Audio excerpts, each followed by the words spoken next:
Kar Yahweh, Bahashem, Yahweh Shai, Brakate Howard, Brakate Howard Shai, Brakate Howard, Brakate Howard Shai, Brakate Howard, Brakate Howard Shai, the water above Abal, Kalkadash. I'd like to give double honors to the elders and apostles of Great Millstone that teach this truth, which I believe through the scripture. And prophecy is 100% of the truth.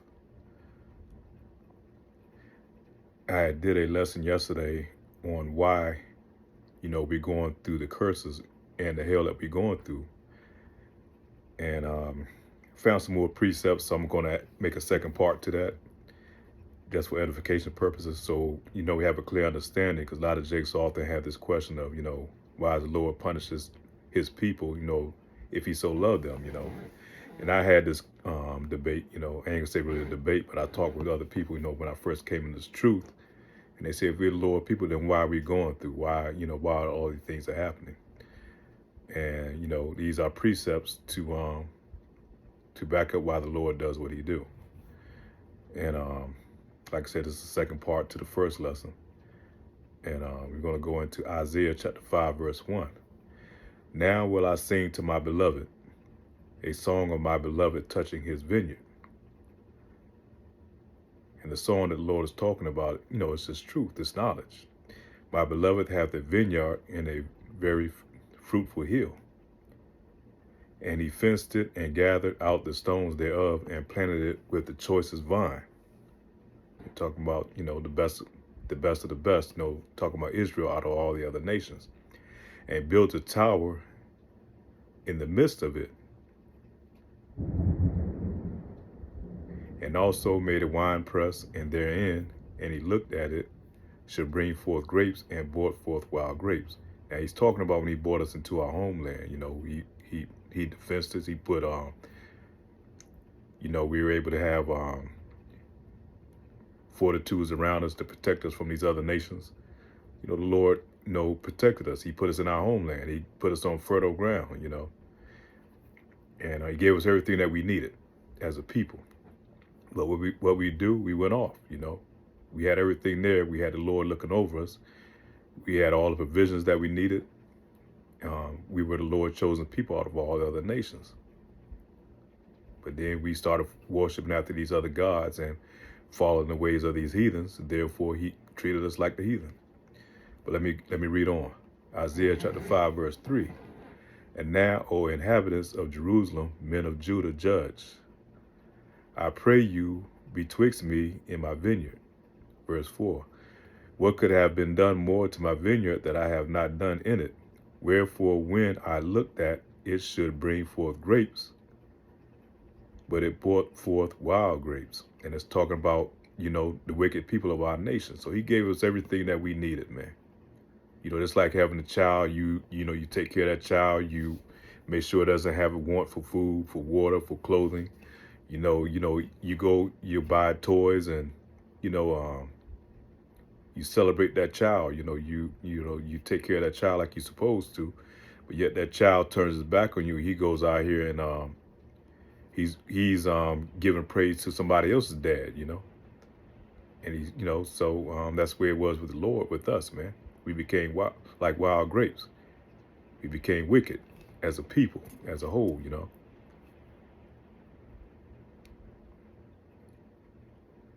Verse 5. And now go to, I will tell you what I will do to my vineyard. I will take away the hedge thereof, and it shall be eaten up, and break down the wall thereof.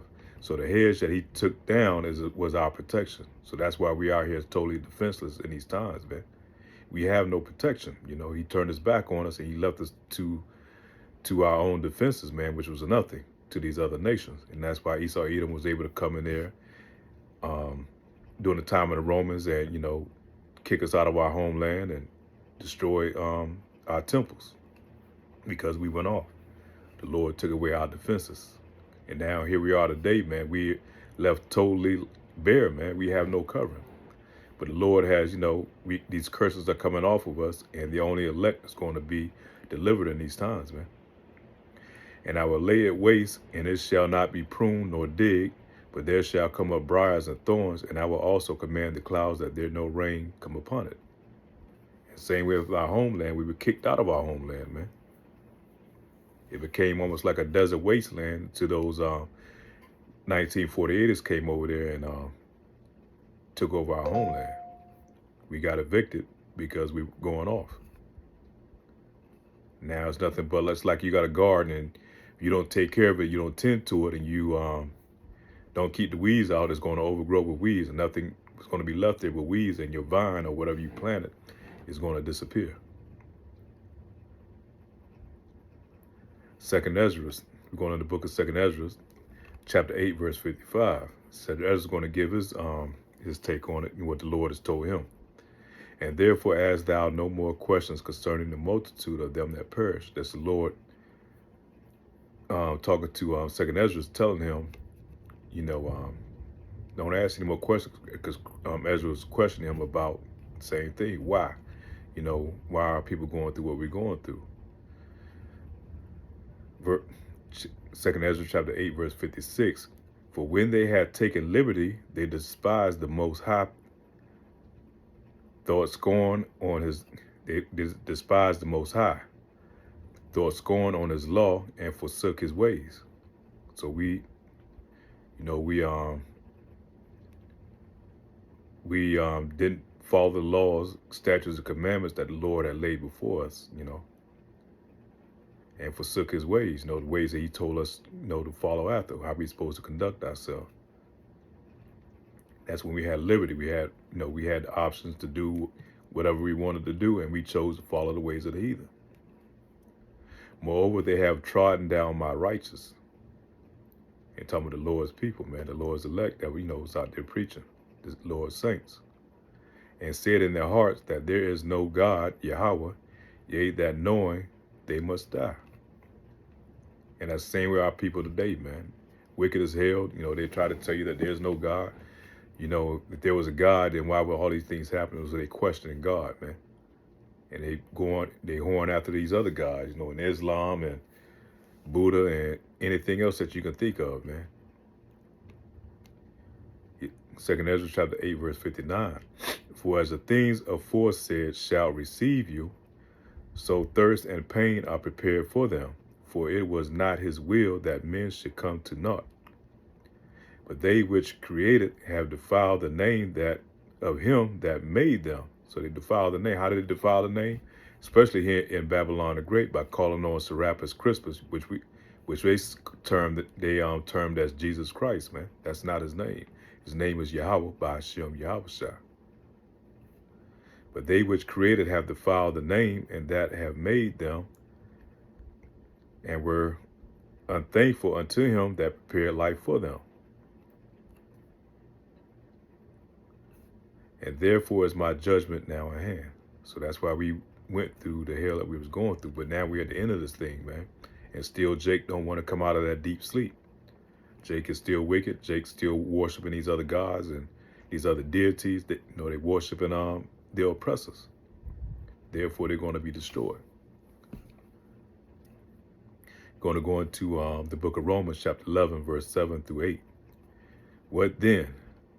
Israel hath not obtained that which he seeketh for, but the election hath obtained it, and the rest were blinded.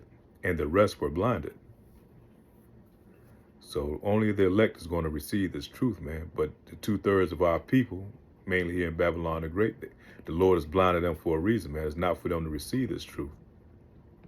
Ain't no fixing them on his side. They're going to have to be destroyed in that hellfire that's going to come through those ICBM missiles and the Lord's chariots, man. And then they're going to come back through the loins of the elect. And during that time, they're going to have the law, statutes, and commandments embedded in them. So they're not going to be able to go off during that time. But they're going to have to catch hell on the way out, though. The Lord is going to put that hell on them, for following the ways of the heathen. They're going to burn like the heathen are going to burn. Verse 8, according as it is written, God hath given them the spirit of slumber, eyes that should not see, and ears that should not hear, unto this day. And we have family members of people that we talk to. We try to give them the knowledge of this truth, and they reject it, man. They can't understand it. They can't see it.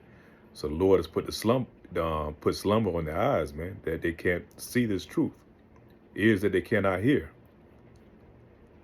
It's like talking to a wall, man. They're not going to receive it. So we're not supposed to go overboard trying to force this truth on the people. If it's for them and you trying to deliver this truth to them, you speaking the words of the Lord, and they don't pick up on it, then you keep it moving. The only thing you did was clear the blood off your hands. And you kind of throw a little hints out there and they're not picking up on it, they totally rebuking the word of the Lord, then they're not of the Lord, man. They're not of the Lord's elect. Matthew chapter 24, verse 22. And except in those days should be shortened, there should no flesh be saved. But for the elect's sake, those days shall be shortened. Because the Lord don't come back, man. Everybody's going to be destroyed the way this devil is moving, man. He's attacked the food, he's attacked the air supply, the water, the clothing, everything that you put on your body, your deodorants, your soap. It's nothing but poisons, man. This man is trying to destroy everybody. So if the Lord don't come back, it won't be anybody left except for these devils, man. And he's got this mindset that if I can't have the rule of the world, he'll destroy the whole world, man. But the Lord has already written the play, man. It's not going to go down the way Esau Edom wants it to go down. Verse 23, still in St. Matthew chapter 24, verse 23. Then if any man shall say unto you, lo, here is Christ, or there, believe it not. Here's the Mashiach, So any man, you got a lot of these false prophets out here. I think you just had this one cat. Used to call his name Nature Boy. He used to say he was the Messiah. He was telling his congregation that he was the Messiah. And you got many more out here, man. There's going to be a lot more that's going to come before this thing is said and done. And, they got this false Christ of the Caesar Borgia. That's another one, and many more, man. So we have to be careful and mindful in these times, man. Be very circumspect because we know it's the last days of times. The Lord said these things are going to happen. Matthew chapter 24, verse 24. For there shall arise false Christ, the Hamashiachs, and false prophets, and shall show great signs and wonders, insomuch that if it were possible, they shall deceive the very elect. So we know Esau Edom has this thing called Project Blue Beam, and I seen it before when I was one time in overseas, and I seen them. They did this thing at this animal show, and they had this like whales coming up out of the water and flying in the air and all type of things. It was pretty. The technology was pretty amazing. And that was back in that time. That was probably like over 10 years ago. So you can imagine, the advancements that they have now, what they can do with this new technology, man. No telling what they're going to have. They might have this white Serapis Crispus coming out of the skies riding a horse, to deceive the people. And, a lot of Jake's going to fall for it, man. Especially the northern kingdom, because they definitely deep into that Catholicism, and the southern kingdom too. You so-called blacks, man, y'all believe anything. Jake is like shot his children. So we have to be very mindful, man, of the tricks of this devil, man, to deceive the masses. And we know we're coming into the time of the MOTB, so be very well aware, man, that we don't take on the mark of the beast. For there shall arise false Christs and false prophets, and shall show great signs and wonders, insomuch that if it were possible, they shall deceive the very elect. So with that being said, man, all praise to Yahweh Ba'ashem, Yahweh Shah for this truth, man. And pray this lesson was edifying. With that, say shalom.